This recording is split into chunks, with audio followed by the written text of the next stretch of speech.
This is DeMarcio James, and you're listening to Wrestling with Entertainment. Hello, ladies and gentlemen. This is the majestic one, Misty Marks, and you are listening to Wrestling with Entertainment. This is the biggest name in Australian wrestling, the Jaystick, JXT, and you're watching Wrestling with Entertainment. Hello, and welcome to the show. It's Wrestling with Entertainment, bringing you the latest exclusive breaking news, previewing and reviewing the latest shows on WWE, AEW, New Japan, and everything in between every Saturday, and interviewing all your favorite wrestlers every Wednesday on YouTube and Castbox, sponsored by Rogue Energy and Player One Coffee. I am, of course, your host, James J., alongside Kaliko Yachts and Scooter Dust. Good evening, or good morning, or good afternoon, depending on where you are in the world. And it's a great day for wrestling, because we are wrestling with the biggest name in Australia, Jaystick, JXT. Haha, what's going on? How are you, man? I'm good, I'm great.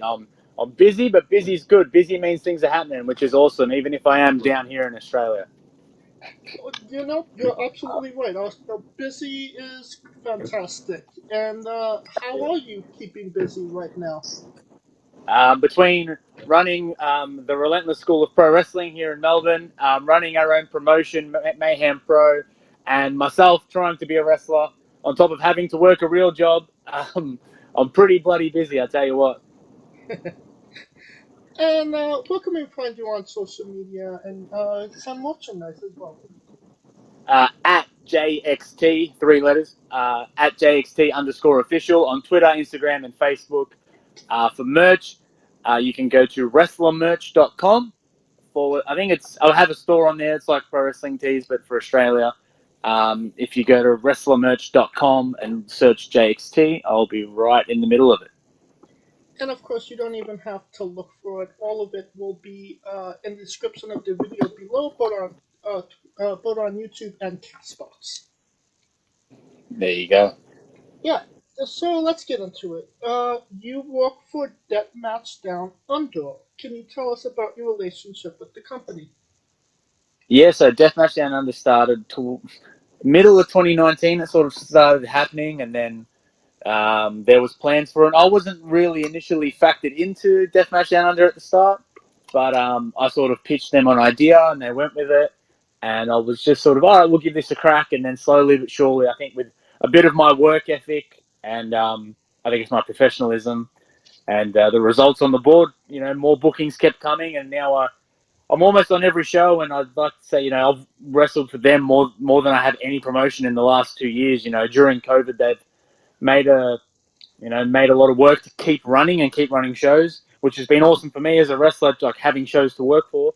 And they've been a great staple of wrestling in Australia here for the last 2 years. So it's safe to say that Joel Bateman is very fond of you. He is Joel will tell you himself. We've had an up and down relationship at times, but I guess that's almost also a victim of being in such a small wrestling scene here in Melbourne. Or I guess we are sort of a bubble, and there's only so much happening, and there's only so many spots. So when you're like we both are, and you're hungry, and you have certain things you want to do and get it, that's bound to happen. But Joel's always, put the best business first and looked out for me, especially in these most recent times. So I definitely have a good relationship with Joel over the last decade. That's fantastic. We love Joel. We've had him on the show Yes. before. Yeah, Joel's been killing it lately, and I know Deathmatch Down Under is really it's Joel's baby, and Deathmatch Wrestling is something Joel's been doing for years, but it wasn't something that was accepted necessarily for years or accepted by a Yes. lot of others, Right. especially in Australia. Yes. It was very frowned Oh, upon, and there was a lot of yes. We went over yeah, the controversy in the previous interview about the deathmatch incident that almost ruined deathmatch wrestling and indie wrestling in Australia. yeah. That I think that council or that area still won't allow wrestling in its council. Yeah, it's Australia. So has a weird culture in the sense of they're very big to say wrestling's fake, but the second it got a little real, everywhere we call ourselves the nanny state in the sense of we don't like to be called that, but we overreact and try to overprotect ourselves from things, Right. which is great in some senses when you look at things like guns are illegal and we have strong laws on certain things. But then on the flip side, we were the most locked down country in the world with COVID, and when it comes to things like wrestling, someone got hurt, we better stop that instantly. So yeah, there's ups and downs to it, and it was definitely a big risk. So bringing back deathmatch wrestling, Joel knew, and the whole deathmatch down under team knew that it had to be done properly, it had to be done safely. Proper things like getting blood tests, having the medical team at every show, making sure the ring is clean and swept, and that everything is in the most safe working environment for us to run deathmatch shows. And you mentioned that you down in Australia, it seems like you kind of got the pandemic later on. Like at the beginning of everything, Australia was running shows. They were kind of the only place running shows, and then kind of going into the tail end of 2020, going into 2021, things kind of started to lock down. Where Yeah. is pandemic wrestling now in Australia? Well, for a little while there, I thought we were going to get very lucky, and I thought Australia would be the only place running wrestling shows because everywhere else seemed to be locking down, and we had locked down first, and it looked like we were going to come out of it first. But then, sadly, Australia went back into lockdown and locked down longer than anyone. But we are, I guess you could definitely say, out of lockdown now, and restrictions have finally been eased to the point of there's no limit restrictions on shows or things like that. But being Australia, like I said, we're a nanny state. We like to protect things, so there is always the risk that all you need is a little outbreak of another strain, and we'll be back in all lockdown. So there's always that fear. Right. And then Joel is stuck here, and you'll be running Deathmatch Down Under. Yeah, well, yeah, that could be a possibility. Joel's very lucky, and there's a nice big team at Deathmatch Down Under in the management, so Right. I'm sure he'll be fine in that aspect. Scooter, you have a question. Now, elaborating more on that whole, deathmatch stigma in Australia. First, how in the world does a deathmatch end in a no contest? Referee stoppage is one thing, but this was stopped by the anti-deathmatch party. And, it's been a bit of time since we had Joel on, but is the anti-deathmatch party sort of an inside joke or parody of those who attempted to get rid of deathmatch wrestling in Australia? Um, I'll do it, Jeff Jarrett. A lot to unpack here. So the first step would be, how does it end in a no contest? I Yeah. guess when there's a whole team of people, like they make, they clear out the ring, and I just got out of Dodge. I'm like, I'm just getting out of here, and you're right. It really shouldn't have ended in no contest. But if I've left the building and Callum's been laid out by other people, I guess I could have snuck in and got the pin. But if they weren't going to let me, I guess the show's got to end eventually, right? True. Yeah. Originally, I don't know if it was created as a rib because there was a lot of backlash from a lot of people within wrestling and even fans at times here in, especially Victoria, our state of Australia, that they didn't want this deathmatch company to start. They didn't want death matches, period. Right. Which is frustrating because I had just come back from multiple tours of the States and like, no, you guys don't understand. GCW is the biggest thing. And although GCW Game Changer is not only death matches, like I wrestled there, I never did a death match, but a huge part of it is deathmatch wrestling. And deathmatch wrestling as a whole, when you see ICW and all these other promotions and what they've done, it's like, it's a big thing, a big part of wrestling. Why in Australia are we like trying to stay like in the 1980s, which has always been a problem here? Australians, for some reason in wrestling, we get stuck in traditions and no one wants to adapt. And they're like, but this isn't America. And it's like, well, why is it not as good? Like, So I don't know if it was started as a rid, but I could definitely see it being like, oh, we're going to, play a rib on those who were anti-deathmatch, but I guess if you have a company like that is heavily into the death matches, I think having an anti-deathmatch party is always going to be a great antagonist, is it not? Oh, absolutely. Yeah. And just to capitalize on, you mentioned wrestling in the States. I believe you actually performed at a promotion, the promotion where I trained and broke in, the NYWC, in a joint show with Outlaw Wrestling. That's right. Yeah, I did. I did go out there. What was your opinion of the NYWC and the people that run it? Well,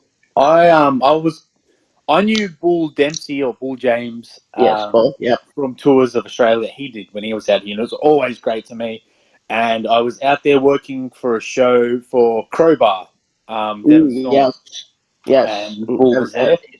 And Bull rocks up backstage, like, "Hey man," he's like, "Dude, what the fuck? Why didn't you tell me you were here?" And I was like, "Oh, I didn't, I posted it online, but I didn't want to message everyone and be like, hey, dude, I've got this show, I'll put you on it. Like, what dates have you got, And Bull was great to me, so my whole dealings with NYWC and that whole thing was a breeze and awesome. We did Outlaw Wrestling was running a brewery. I had an awesome match. I actually teamed up with Shazza McKenzie. That's where JXT was formed. That was our first ever booking together. And then I guess it was sort of an offshoot of NYWC, but I still got to do it, and it was a good time. All right. Now that kind of brings us up to the most recent match you had. Were you against Shazza? Will you tore your hamstring? Oh yeah. What could you tell us about that? What happened there? So she knocked me off the apron as I was one leg in the ring, and because I had one leg through the ropes, as I've been knocked off, and I didn't know what was coming, I'm sort of trying to get my leg out and not fall on my head.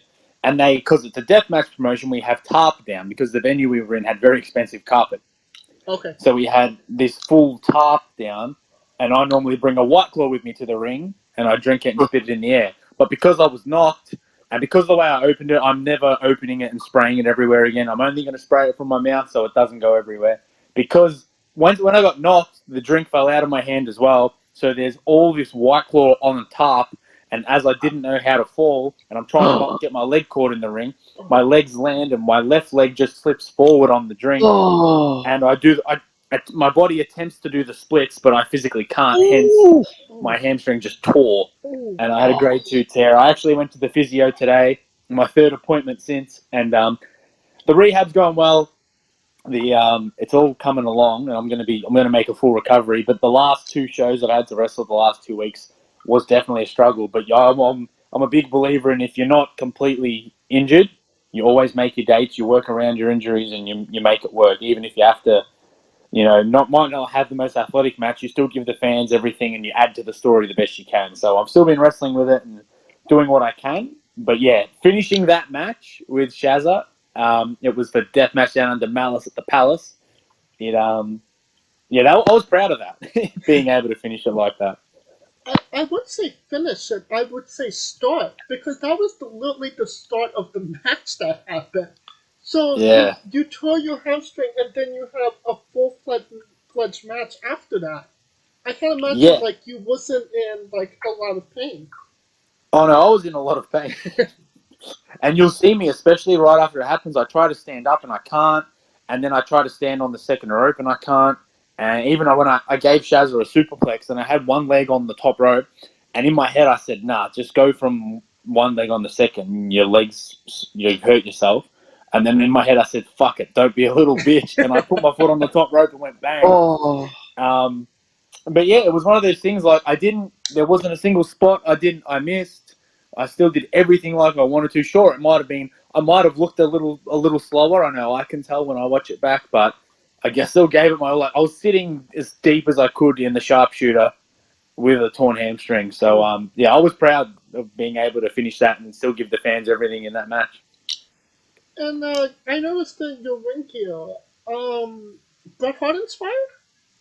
Yeah, so I actually got the jacket first during lockdown. I don't know, so I found a jacket somewhere that had these white flames on it, and because we were in lockdown, I decided to paint it myself. And when I turned heel, I'd sort of stripped back all the color and was just black and white, because previously I was always purple. And I stripped back all the color, and then I was getting too bored of it. So I was like, nah, if I'm going to add a color, I'm like, if I'm arrogant and I'm cocky and I'm in this bright, like, elaborate pink, it's going to be more annoying. So I made the flames pink, and although they were very different on the jackets of Bret Hart flames, when I got new tights made, I was like, shit, I'm not going to copy Bret Hart and do the exact same on the back and stuff, but they're very similar. And yeah, like Bret's the fucking best. You know, I can't stress how good Bret is, and such an inspiration. And being a kid watching wrestling in the '90s, yeah, Bret was huge to my childhood and everything I've done. All right. Scooter, you have a question. Okay. Don't forget the Burger King question. You mean the Hungry Jack's question, James? Oh yeah. You can actually ask him that question because he knows what you're talking about.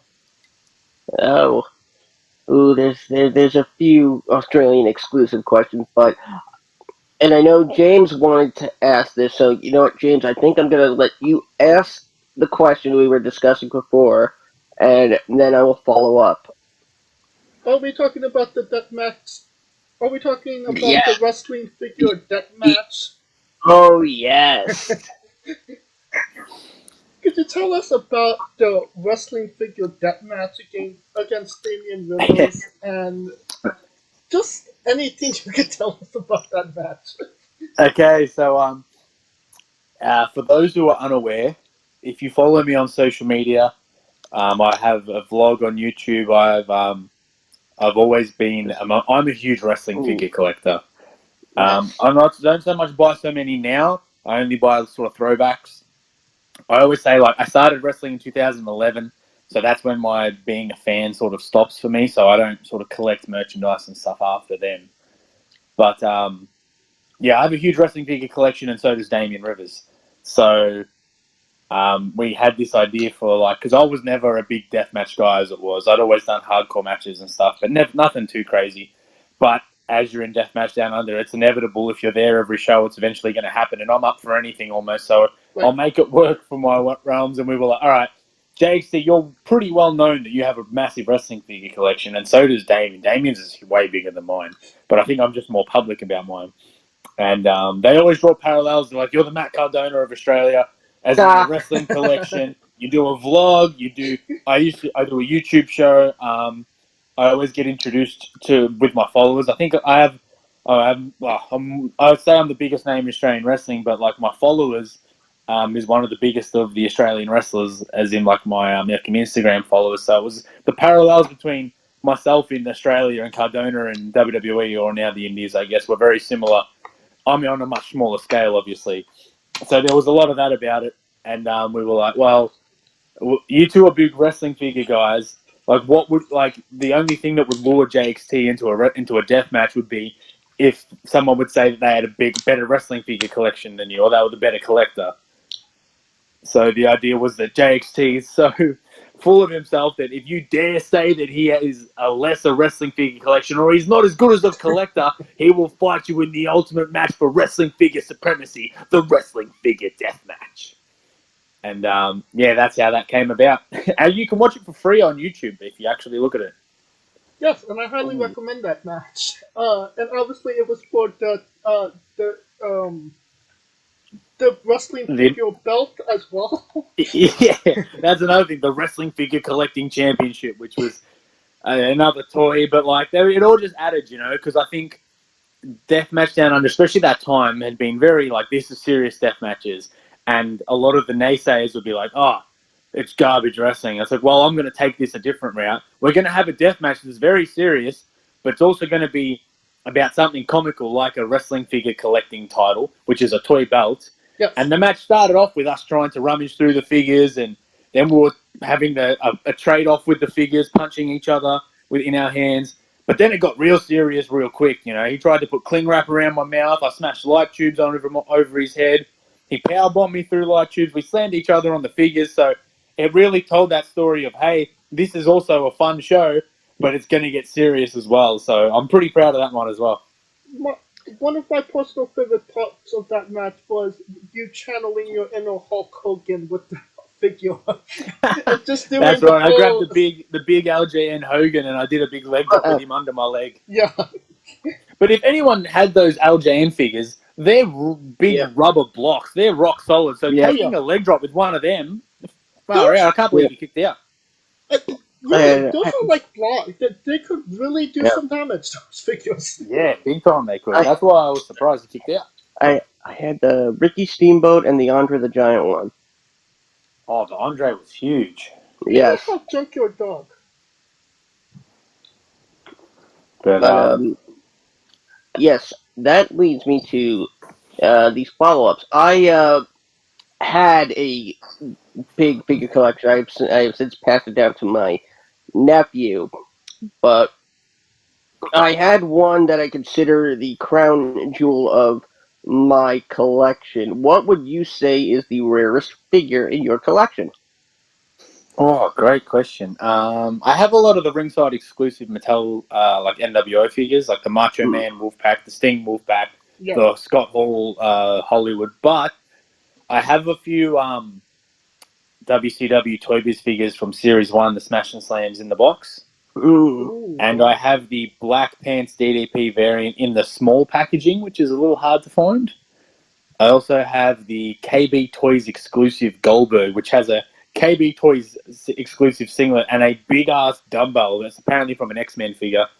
But being a KB Toys exclusive WCW figure from 1999, yeah, there wasn't too many of them going around, or at least still in the packaging like mine is.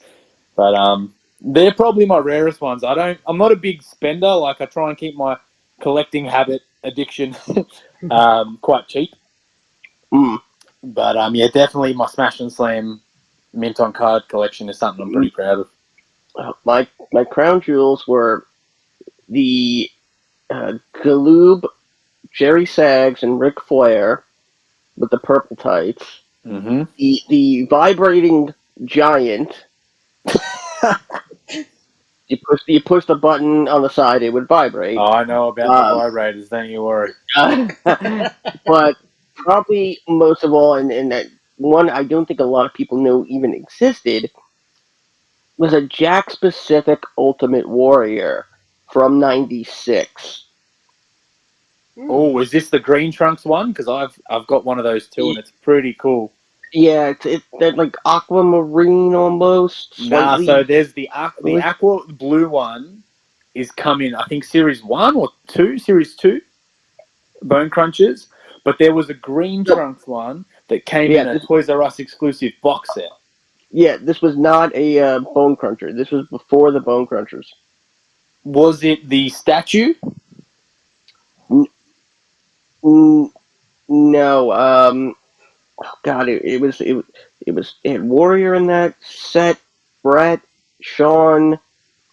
God, You sure it's not a Bone Cruncher? You know what? It may have been a Bone Cruncher. I don't. Because I'm thinking it's unless Jack Specific didn't do anything before the Bone Crunchers. Yeah. But I know what I'm talking about. The blue one.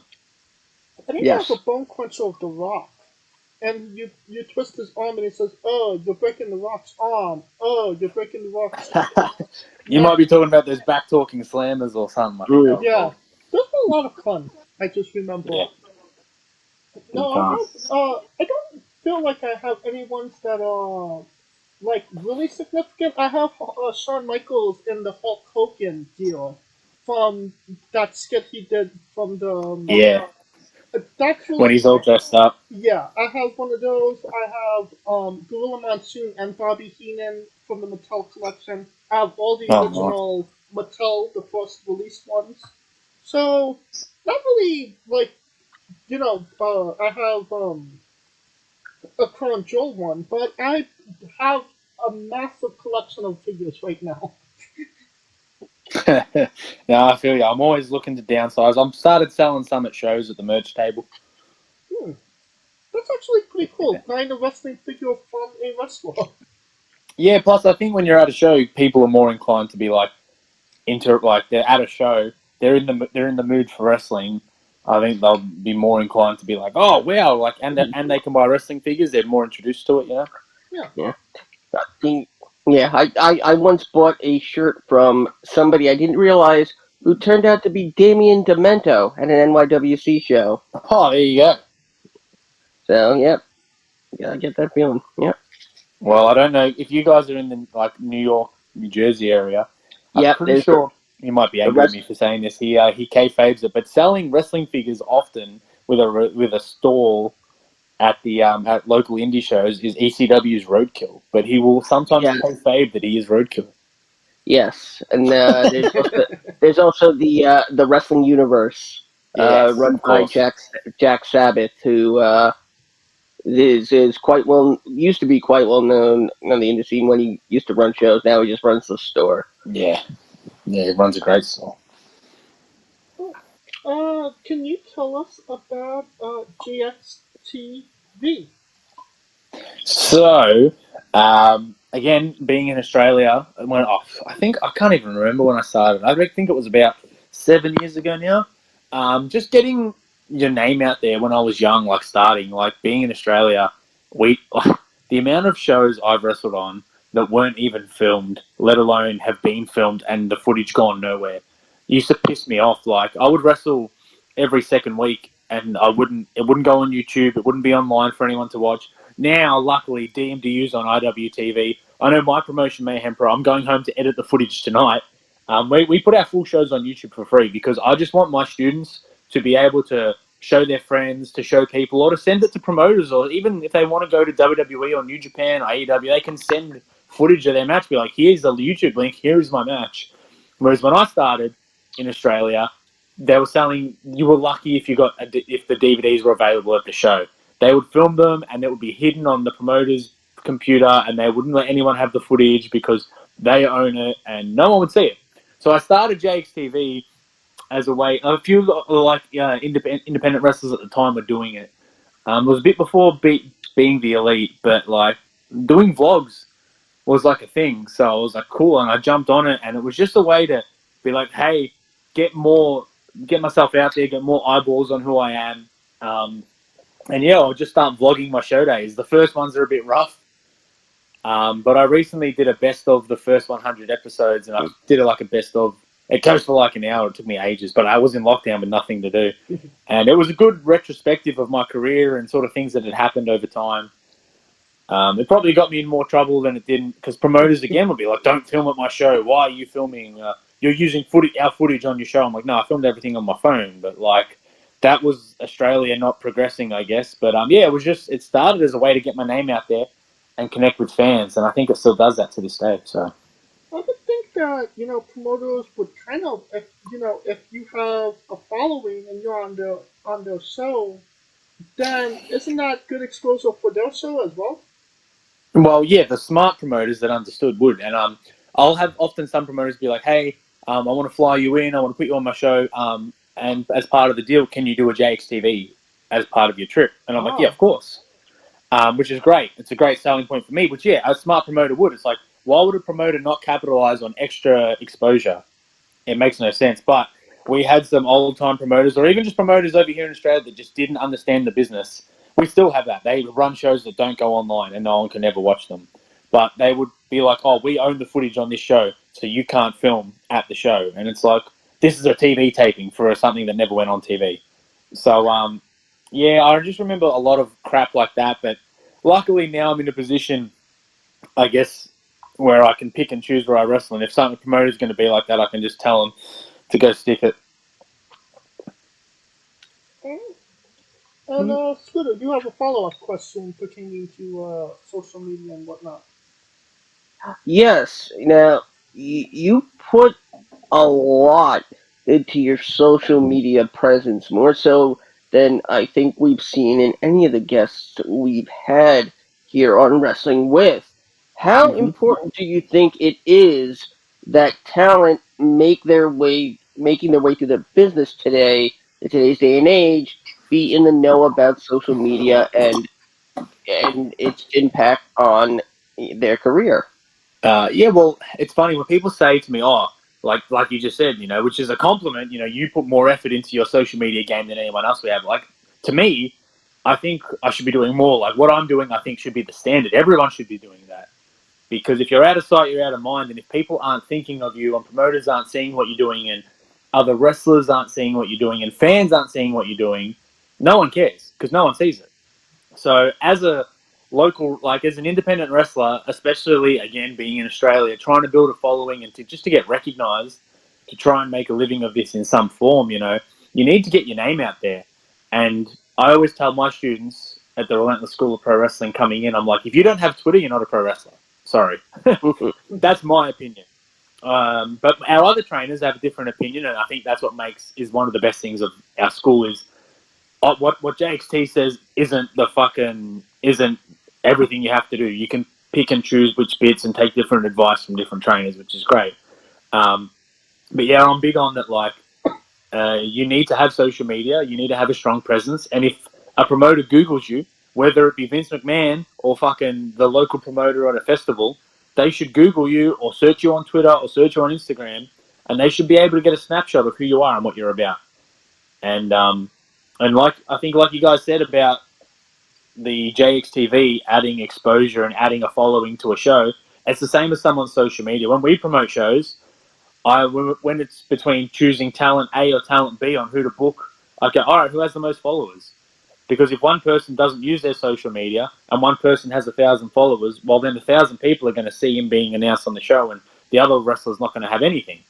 So I'm very big on, social media is such a tool, and it wasn't what it was when I started wrestling. So the fact that it's there now, and Twitter is so big in the wrestling scene, like all you need to do is to take off on Twitter with not necessarily one GIF, because one GIF isn't a connection, but I know like Joey Janela, who I learnt so much just hanging around him. His promos and his videos that he did with GCW and about his Lost in New York and his spring breaks, like all those promo videos and his connecting with the audience he did, that's what helped him rise. And I don't understand why more people aren't doing it. But yeah, the social media game is very important because it's gotten me a lot of opportunities too. And I know firsthand that I've been told, we booked you because of you did this on social media, or we saw that, or you have this many followers, or we've seen you do this. We would like that on our show too. And it's self-promoting 101. And that's what we all should be doing as independent wrestlers. And All right. I'm hoping that one of the things that Joey didn't teach you was magic. I've seen him perform some magic. Don't you worry about that. Yeah. So you don't want a fireball in your face. Oh. No, at least not. Yeah, at least not a real fireball. Fireball the drink, maybe. Now you've mentioned it quite a bit. Can you tell us about your pro wrestling school, Relentless? So I've just gotten here now. The Relentless School of Pro Wrestling. We're located west of Melbourne in Victoria, Australia. So yeah, there's no wrestling school out of our area of the state. There's the closest wrestling school with a working ring is about an hour away. So we thought we're not stepping on anyone else's toes. Jake Navarro, one of the other trainers, had a gym and he wanted a bigger gym. He's a personal trainer, strength and conditioning coach, and he said, if I get a bigger gym, I need to make a few extra $100 on rent. And my other friend, the Big Rig Fox, professional wrestler as well, he had a ring. So Jake said to us, if we put Phil's ring in it, or Fox's ring in the gym, the new gym, and we run a wrestling school, I'll make the extra few $100 I need to run my personal training business. The school will pay for itself, and we can start a wrestling school like we always wanted to. So I didn't feel qualified at the time, but there was a few things that sort of happened that throughout the idea of it coming about that sort of made me feel, yeah, I maybe am a bit more qualified than I thought. And luckily, we've been running for 2 years now. And yeah, with some of our students who have been wrestling some of them been wrestling for a year, and they've been doing great. And we've heard nothing but good things from promoters and fans about the wrestlers we've been helping train. And it's been a great outlet for me. I love it. I come here 3 nights a week, sometimes more. And yeah, we train it pretty much every weeknight. and even on the weekends. And yeah, it's just great to have a safe place and create an atmosphere, and just like even the social media stuff I was just talking to you about,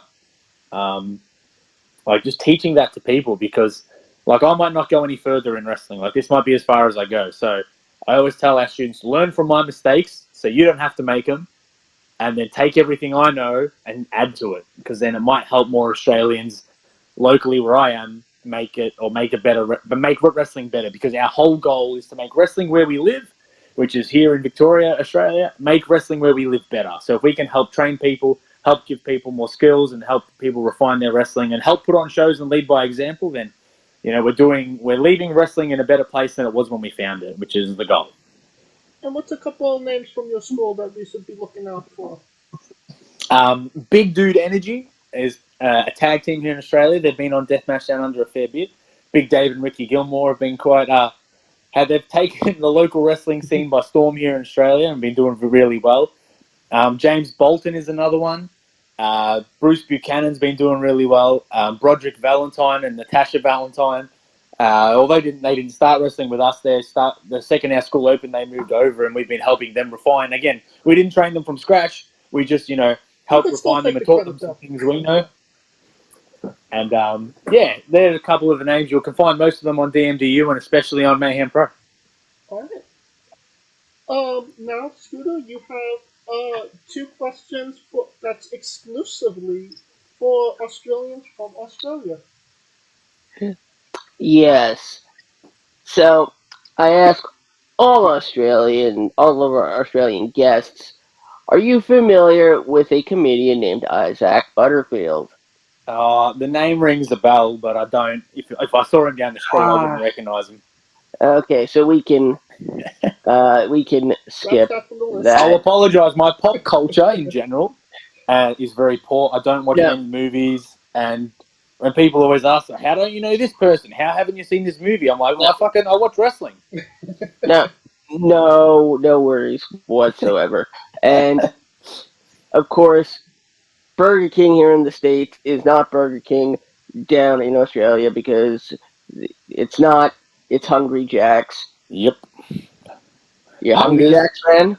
Hungers or HJs. We nickname everything in Australia, which I had to remember I'm speaking to an American audience here, because we nickname everything. We shorten all our words. I lived with Kevin Matthews for 3 months, and he really KM. Yeah, I slept on his couch for my last American tour, and we nickname everything. Like we call McDonald's Maccas.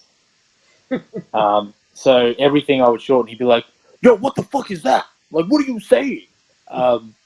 In the big loud Canadian voice. But yeah, Hungry Jacks we would call Hungers or HJs.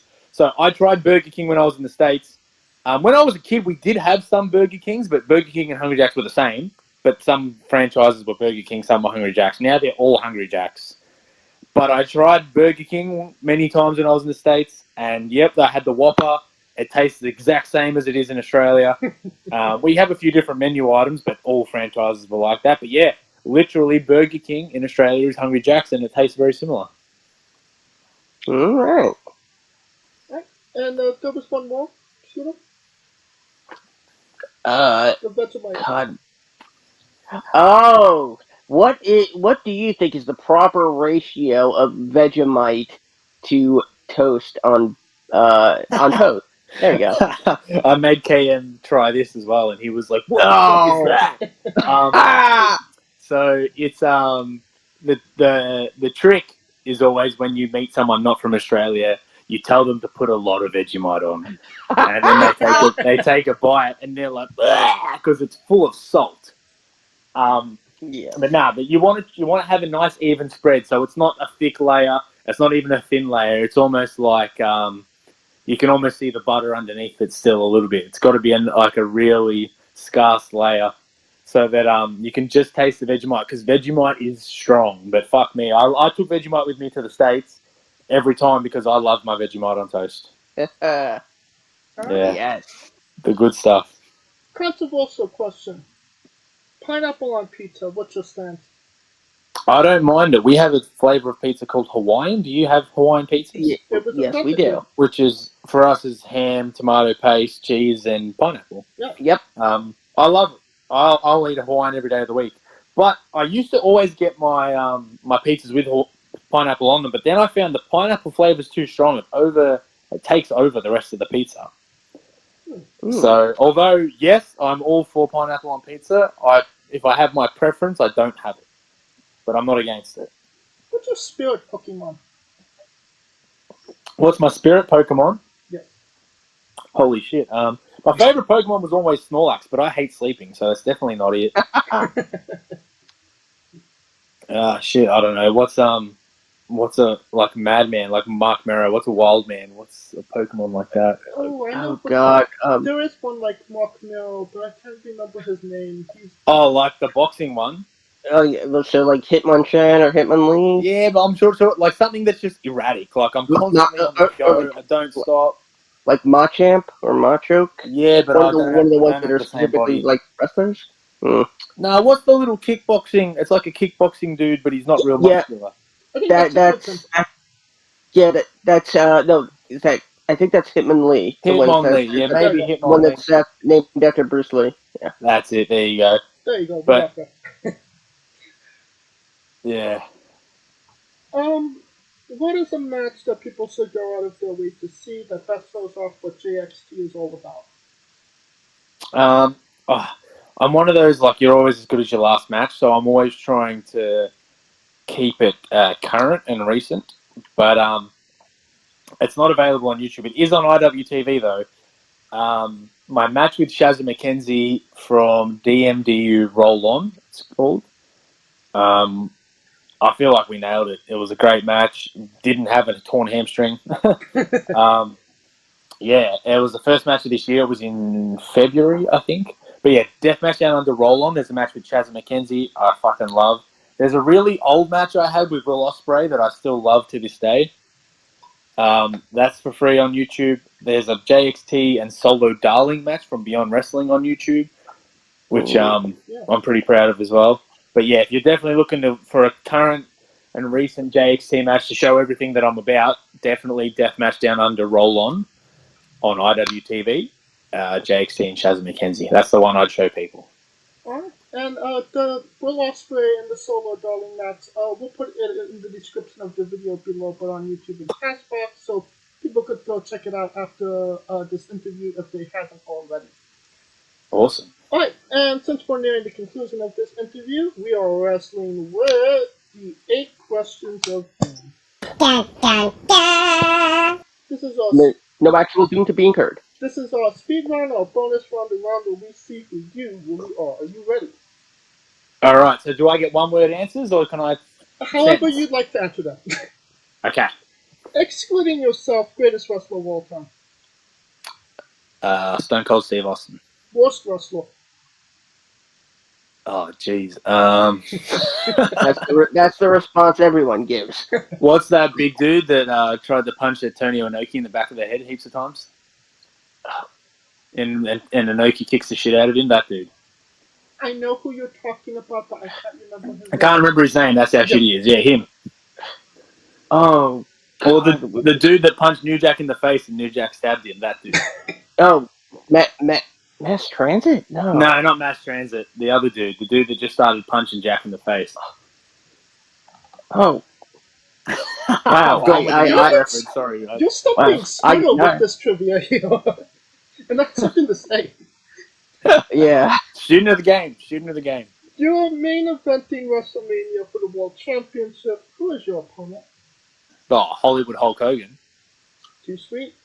If you could come out to anyone's entrance music, past or present, who would it be? It'd be Sandman at a one-night stand. Yeah. Easily.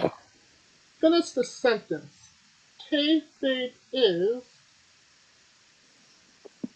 dead since Vince McMahon came out on TV and said it was dead. Because I hate that. People would be like, oh, you're killing kayfabe, or you killed kayfabe. No, kayfabe's still alive, it's just changed. But if anyone's going to argue that you're killing the business by letting up a secret, well, Vince McMahon came out on TV and just gave out everything, so don't blame me, blame Vinnie Mac. We also would have accepted kayfabe is quite good on toast. I think it's just changed. Like, we have Twitter. I think, so many wrestlers do a good example of it. Like, it's still there, and we all know. I think it's still there to an extent. It's just changed. It's changed very much of how you should treat it. I definitely agree, and I definitely love that answer. Yeah. Squash, fruit or vegetable? Fruit. That is correct. Correct? New Japan wrestler Taichi, his ring gear gets smaller every year, revealing more of himself to the world. My question, what is the appropriate trunks to butt cheek ratio for ring gear? What is the appropriate trunks to wear from ring gear, did you say? The trunks to butt cheek ratio. Oh, it depends. Some wrestlers at the moment with those garters are revealing quite a lot of cheek. I think it also depends on if you're wearing those under, like pantyhose. What are those things? Like those G-strings? No, stockings, Yeah. like the skin color stockings. Yes. Oh, Because Spanx. if you're wearing them and you're showing a lot of cheek, it's not as bad because nothing's gonna fall out. But yeah, I think. Man, Spanx. Yeah, I think with wrestling in general, if someone's paying to see a show, they're not coming to see things fall out. And that's not just people's asses, that's everything. You can go see that elsewhere if you want, but if you come to see wrestling, you should get wrestling.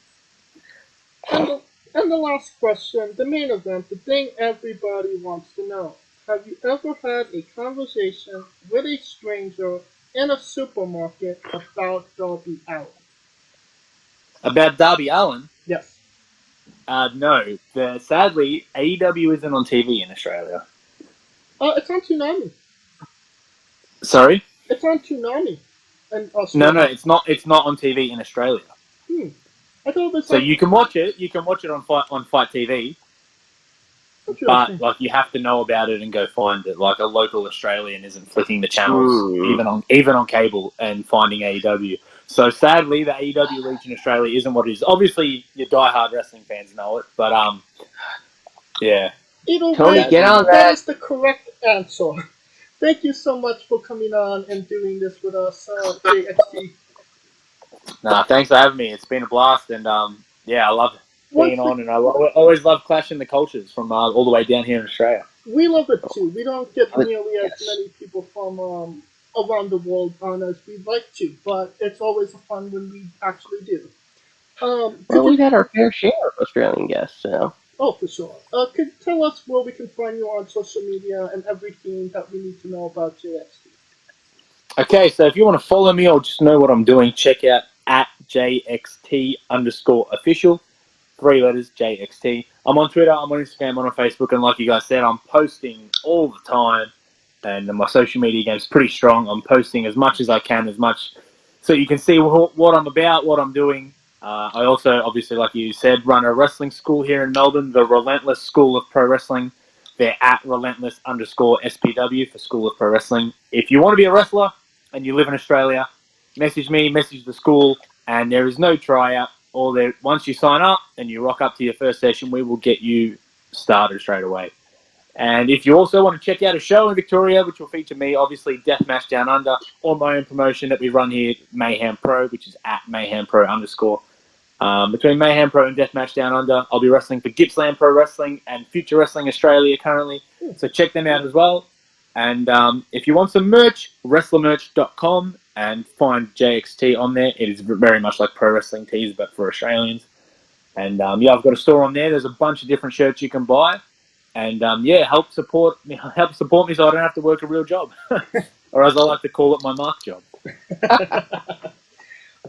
And of course, all your social medias. You have YouTube as well, JXTV, and your school. All those links will be in the description of the video below, or on YouTube and Castbox. And obviously your merchandise. You've been listening to him for almost an hour. Fire damn short. Yeah, please. It would help me a lot. And of course, if you like what we're doing, please like, subscribe, comment, both on YouTube and Castbox. Join us next Wednesday as we interview Chelsea Durden. Of course, all of this is sponsored by Rogue Energy and Player One Coffee. You can follow the show at Wrestling with E, both on Twitter and Instagram. You can follow me at JamesJ993. You can follow Kaliko at I am Kaliko. And both can they follow Scooter on social media as well, briefly. You can always find me on Twitter at ScooterDust. You can always find the live alternate commentary sidecast, the remix on YouTube with me and James. And of course, you can find me on Twitch along with Rico Constantino Jr. and the rest of the Smoking Dragons clan. Twitch.tv/Smoking Dragons. Now, JXT, when I say wrestling with, you say entertainment. Easy.